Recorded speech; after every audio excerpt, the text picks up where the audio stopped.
कोकणातील प्रत्येक अपडेट जाणून घेण्यासाठी आजच माझे कोकणच्या सोशल मीडिया प्लॅटफॉर्मला लाईक, फॉलो आणि सबस्क्राईब करा.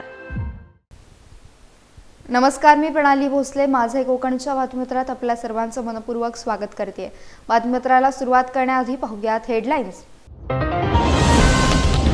पेणमध्ये प्रशिक्षणादरम्यान विद्यार्थ्यांच्या तंबूला लागली आग. आग लावल्याप्रकरणी एका संशयिताला अटक.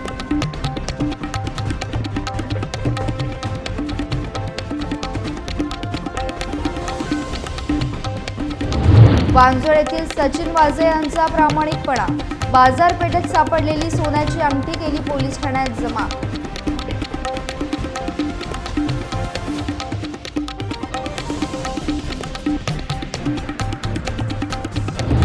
रायगडमधील पत्रकारांचा सन्मान सोहळा संपन्न.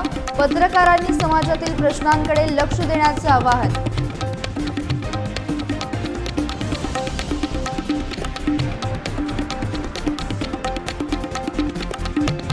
आणि पेण तालुक्यातील जावळी येथे विद्यार्थ्यांचा गुणगौरव सोहळा संपन्न.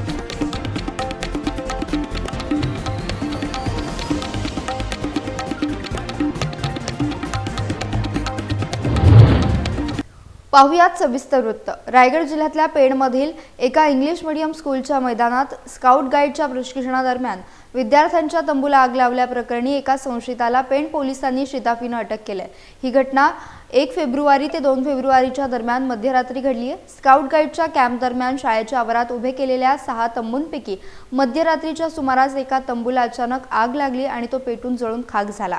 या तंबूला कोणीतरी जाणीवपूर्वक आग लावल्याचा संशय निर्माण झाल्यानंतर पेण पोलिसांनी जलद गतीने तपास करत ही आग लावणाऱ्याचा 48 तासात छडा लावलाय. स्काउट गाईडच्या शिबिरावेळी तंबूला आग लावल्याप्रकरणी संशयित समीर नरदास पाटील, राहणार वढाव, तालुका पेण याच्यावर गुन्हा दाखल करून त्याला अटक करण्यात आली.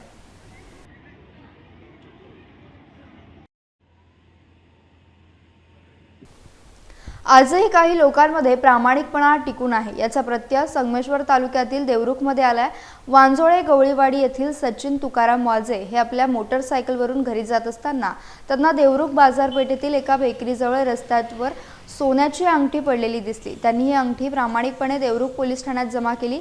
त्यांच्या प्रामाणिकपणाचं सर्वत्र कौतुक होत आहे.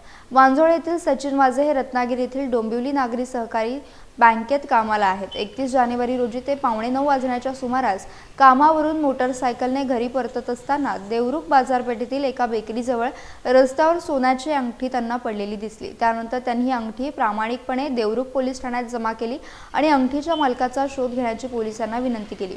यावेळी देवरुख पोलीस ठाण्याच्या महिला police head constable Rupali Kalamkar यांनी सचिन वाजे यांना चांगले सहकार्य केले. त्यानंतर पोलिसांनी तात्काळ या अंगठीच्या मालकाचा शोध घेण्याचा प्रयत्न सुरू केला. यावेळी देवरुख मधल्याळी येथील शंकर मोहन गायकवाड यांनी देवरुख पोलीस ठाण्यात जाऊन आपली सोन्याची अंगठी हरवली असल्याचं सांगितलं.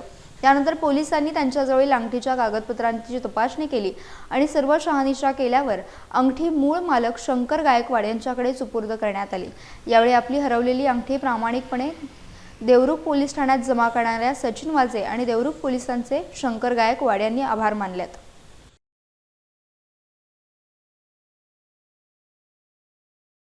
रायगड जिल्ह्यातील महाड पत्रकार संघ आणि डॉक्टर बाबासाहेब आंबेडकर संशोधन व प्रशिक्षण पुणे यांच्या संयुक्त विद्यमाने दक्षिण रायगडमधील पत्रकारांचा सन्मान सोहळा आणि ज्येष्ठ पत्रकार स्वर्गीय रवींद्र पाटील निर्भीड पत्रकारिता पुरस्कार प्रदान सोहळा भारतरत्न डॉक्टर बाबासाहेब आंबेडकर राष्ट्रीय स्मारकाच्या सभागृहामध्ये आयोजित करण्यात आला होता.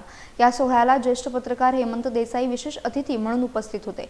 त्याचप्रमाणे भारतरत्न डॉक्टर बाबासाहेब आंबेडकर राष्ट्रीय स्मारकाचे व्यवस्थापक प्रकाश जमदाडे, महाड वन विभागाचे राकेश साहू, रोटरी क्लब रायगडच्या अध्यक्षा मनीषा नगरकर, महाड पत्रकार संघाचे अध्यक्ष निलेश पवार, उपाध्यक्ष महेश शिंदे, सचिव रोहित पाटील, त्याचबरोबर रायगड जिल्ह्यातील पत्रकार संघांचे सर्व सदस्य, महाड शहरातील व्यापारी, डॉक्टर, ज्येष्ठ नागरिक, साहित्यिक आदी उपस्थित होते. मी स्वतः शक्यतो म्हणजे जवळजवळ नाहीच तडजोड मी करू शकत नाही. तडजोड म्हणजे कुठल्याही प्रकारची ती तडजोड न करता तुम्हाला कमी खर्चामध्ये जगता येऊ शकते. आजही थोडेसे तुम्ही प्रत्येक वेळी टॅक्सीने गेलो पाहिजे, विमानाने प्रवास करणं, हॉटेलमध्ये जाणं, या गोष्टी कमी केल्या तर साधेपणाने जगता येतं, सन्मानाने जगता येतं. आणि तुम्हाला किमान कुठे गेलात तर तुमच्याबद्दल लोकांच्या मनात जो आदर आहे तेच आपलं मानधन आहे असं समजायचं, तेच आपलं मानधन. त्याच्या पलीकडे आनंद दुसरं काही नाही. की या केंद्र सरकारच्या अर्थसंकल्पामध्ये अनेक गोष्टी असतात की जी तुम्ही अर्थसंकल्प वाचला तर तुम्हाला ते कळतं. अर्थसंकल्प ना मंत्री वाचतात, ना आमदार वाचतात, ना खासदार वाचतात, कोणीही वाचत नाही, कधीच वाचत नाही. अर्थमंत्री बजेटचं भाषण वाचून दाखवतात, बजेटचं भाषण त्यांचं लिहिलेलं असतं ते वाचून दाखवतात, बजेट पेपर्स ते वाचतात असं नाही. मुंबईमध्ये गरीब वस्ती कार्यक्रम राबवला जातो की नाही आणि तो कसा राबवला जातो, त्यात काही त्रुटी आहेत का, कशामुळे मुंबई गरीब आहे, अशा समस्यांचा वेध घेण्याची गरज आहे. मुंबईमध्ये स्त्रियांसाठी टॉयलेट्स कमी आहे आणि म्हणून एक मुवमेंट चालू झालेली होती. ती मुवमेंट चालू झाली, चळवळ चालू झाली, तेव्हा त्याच्याबद्दल येत होतं. आज काय स्थिती आहे मुंबईमध्ये, या प्रश्नांचा आढावा घेण्याची गरज आहे असं मला वाटतं. की जर तुम्हाला ध्यान करायचं आहे तर ध्यान कशाला म्हणतात की जेव्हा आपण श्वास घेतो तर श्वास घेताना तो श्वास घेताना तो एक ठिकाणी आपण थांबतो पॉईंट, आणि जेव्हा सोडताना जो ठिकाणी आपण ते शेवटचा पॉईंट असतो तो पॉईंट, याच्यावर ध्यान, याच्यावर जेव्हा आपण लक्ष केंद्रित करतो तर ते ध्यान साधलं जातं असं म्हणतो. याच्या पलीकडे मला म्हणायचं आहे, जो श्वास आपण आतमध्ये घेतोय तो श्वास घेण्यासाठी जे आपल्याला वन संपत्ती आणि जे वन लागत आहेत याचं जतन करणं आपलं सगळ्यांचं एक कर्तव्य असं मला सांगायचं आपल्याला.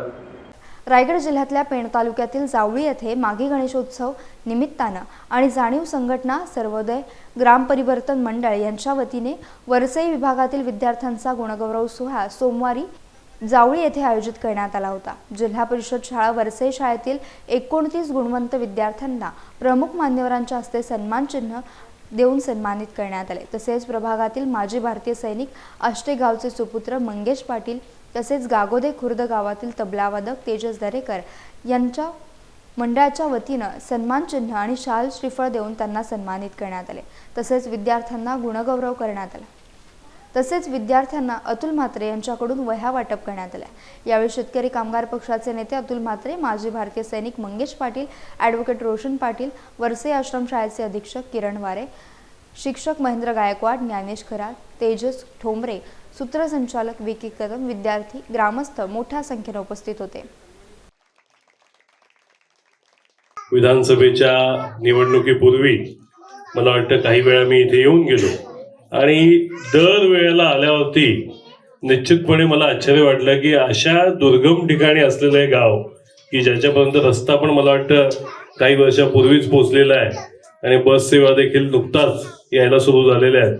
अशा दुर्गम ठिकाणी देखील इतका सुसंस्कृतपणा आपल्याला पाहायला मिळतो आणि ज्या प्रकारचे कार्यक्रम पूर्वी पण मी ज्याला आलो होतो आणि आज देखील जो कार्यक्रम आपण सगळे अनुभवतोय की गुणगौरवाचा कार्यक्रम इथे चालू आहे, विद्यार्थ्यांचा असू दे किंवा आपल्यातील जे कौशल्यपूर्ण इथले ग्रामस्थ आहेत त्यांच्या गुणगौरवासाठी आपण हा कार्यक्रम म्हणजे सांस्कृतिक कार्यक्रमाच्या सोबतच आयोजित केलेला आहे. ही अतिशय कौतुकास्पद बाब आहे आणि अशाच प्रकारे एका दुर्गम ठिकाणी अनेक सारे म्हणजे इथल्या अनेक युवकांशी मी बोललेलो आहे. इथले मगाशी ज्यांचा उल्लेख विविध संघटना म्हणून करण्यात आला त्याच्यातले जे कार्यकर्ते आहेत, त्याच्यातले जे युवक आहेत, त्या युवकांशी बोलल्यावरती लक्षात येतं की ज्या प्रकारचा सुसंस्कृतपणा, ज्या प्रकारचं शिक्षणाचं प्रमाण आपल्याला इथे पाहायला मिळतंय हे अतिशय कौतुकास्पद आहे. आपण एक गाव म्हणून ज्या प्रकारची प्रगल्भता निर्माण करू शकलेला त्याच्याबद्दल आपल्या सगळ्यांचंच मी कौतुक करतो आणि ह्याच प्रकारचा प्रवास आपण याच्या पुढे देखील करा. जरी आपण कुठे दुर्गम ठिकाणी असलो तरी देखील आज आपण पाहू शकतो की आपण जगाशी जोडलेलो आहोत आणि जगभरातली माहिती आपल्याला आपल्या स्मार्टफोन मधनं मिळत असते. त्याच्या मार्फत आपण जे काही आपल्याला अपेक्षित आहे त्या सगळ्या गोष्टींपर्यंत पोहोचण्याचा प्रयत्न करू शकता. जरी आज आपल्याला वाटत असलं की ही गोष्ट मला शक्य नाही तरी देखील ती गोष्ट शक्य करण्याचा प्रयत्न करायला हवा. अनेक साऱ्या युवकांना मी हेच सांगतो की आपण शिक्षणाकडे जास्तीत जास्त लक्ष द्या. माझा स्वतःचा प्रवास देखील त्याच प्रकारचा राहिलेला आहे. दादर सारख्या गावातनं मी सुरू करून सरकारी शाळेतून पुढे लंडनपर्यंत शिक्षण घेऊन आता अतिशय चांगल्या प्रकारचा व्यवसाय करतोय आणि जिथे जिथे मला सामाजिक क्षेत्रामध्ये संधी मिळते तिथे शेतकऱ्यांच्या न्याय हक्कासाठी मी बाजू मांडण्याचा प्रयत्न करतो.